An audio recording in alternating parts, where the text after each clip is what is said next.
Mga kasumar, magandang araw po sa inyong lahat.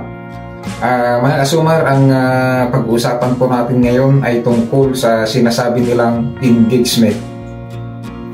Mga kasumar, bago po natin pag-usapan yung engagement, ay gusto ko po lamang linawin muna yung mga napapabalita o yung mga ginagawa nilang content tungkol sa sinasabi nilang engagement.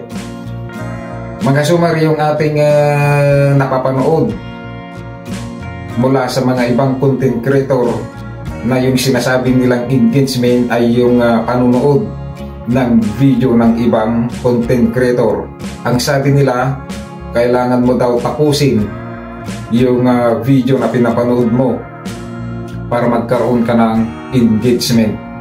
Alam niyo mga kasumar, yan po ang hindi maganda minsan dahil yung mga ibang content creator ay gumagawa ng ganyang mga content na wala silang basihan. Nagsasabi lang sila mula sa kanilang sariling palagay at hindi sila bumabase mula sa mula kay Uncle Mita. Dapat bago sila gumawa ng content na ganyan ay mayroon sana silang proof na galing kay Meta mismo, di ba? Kaya yung ibang mga content creator na ang ibang mga content creator napapagod na sa kapapanood ng video ng iba, kailangan nilang tapusin, mag-comment para magkaroon daw sila ng engagement. Pero mali yan eh. Ito po yung sinasabi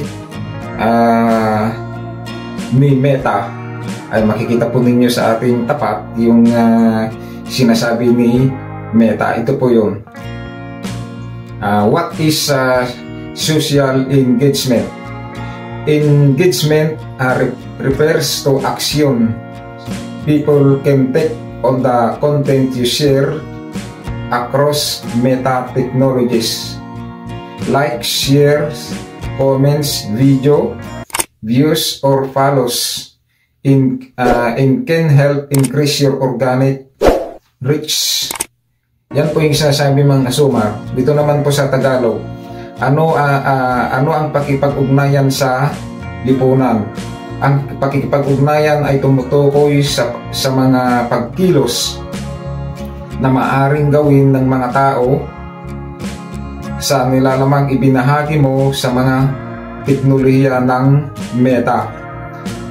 Mga pag-like, pagbabahagi, komento, panunod ng video o pagsubaybay at maaring makatulong na mapataas ang iyong organikong abot. Ang ibig sabihin nito mga kasumar ay yung mga pinapanood nating mga video ng iba, sila po ang nakakatanggap ng engagement, hindi po ikaw na nanonood. Kaya mali po yun yung tinuturo nila na para magkaroon ka daw ng engagement ay kailangan mong tapusin ang video na iyong pinapanood mula sa ibang content creator at mag-comments ka. Mali po yun. Hindi po yun ang engagement. Para magkaroon ka ng engagement ay kailangan may manood sa iyong mga video, like content or yung reels. Yan po. Hanggat walang nanonood sa iyong mga video o walang pumapansin, okay, kung walang namamansin sa iyong Facebook page o iyong profile, hindi ka magkakaroon ng engagement. So para magkaroon ka ng engagement, kailangan may manood sa iyong video. Ganun po ang tinatawag na engagement. Hindi po totoo yung sinasabi nila na kailangan manood ka ng video ng iba, tapusin mo at mag-comments ka para magkaroon ka ng engagement. Mali po yun. Dapat ang ituro ng mga content creator na gumagawa ng ganyang content ay ganito dapat. Manood ka sa video ko, manood din ako sa video mo. Ganun dapat. Para parehas kayong magkaroon ng engagement. Pero kung ikaw lang yung nanonood sa video ng iba, at mag-comments, hindi ka magkakaroon ng engagement. Ganun po yun. Kaya mahalaga po sa atin, mga content creator, na gumawa po tayo ng content. Okay?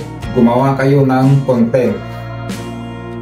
Kasi kung hanggang ganyan lang po na nakipag-follow to follow kayo at wala naman kayong mga content, useless din po yan.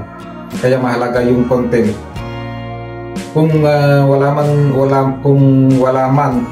pa man namamansin sa iyong mga content, kunti pa lang yung views, ganyan po talaga, magtiyaga po tayo. Basta ipagpatuloy lang po natin yung ginagawa nating paggawa ng content. Huwag po tayong mawalan ng pag-asa. Pero kailangan yung gagawin nating mga content ay kakagatin po ng tao, mga kasumar. Okay, ganun po ang engagement. Inuulit ko, ang sinasabing engagement ay yung, para magkaroon ka ng engagement, kailangan may mga manonood sa iyong video. Pag may nanonood sa iyong mga video, etc., ikaw ay magkakaroon ng engagement. Pero kung ikaw yung nanonood sa video ng iba at kailangan mong tapusin, hindi ikaw ang magkakaroon ng engagement, yung taong iyong pinapanood. Narinig naman po yung sinabi natin, mga kasumar. So, huwag kayong magpagod na nood kayo ng nood sa video ng iba at kailangan tapusin nyo kasi akala nyo magkakaroon kayo ng engagement. Mali po yun.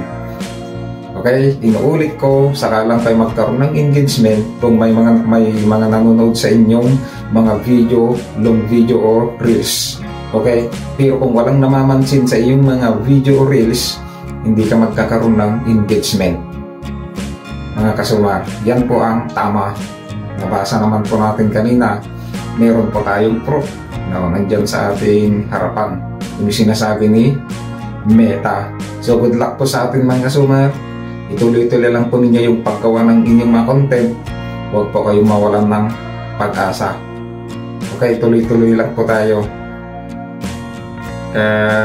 Talagang ganyan po sa una. Ako nga walang namamansin sa mga video ko. Yung sa page ko, alam nyo naman mga charity works yung video natin. Pero bihira yung namamansin, ganyan talaga. Basta tuloy-tuloy lang po natin. Okay? Pag mawalan ng pag-asa. Yan lang ang mga sumar. Sana huwag niyong kalimutang i-follow itong ating Facebook profile, sa ating Facebook page at yung ating YouTube channel. Maraming salamat, mga kasumar. God bless you all.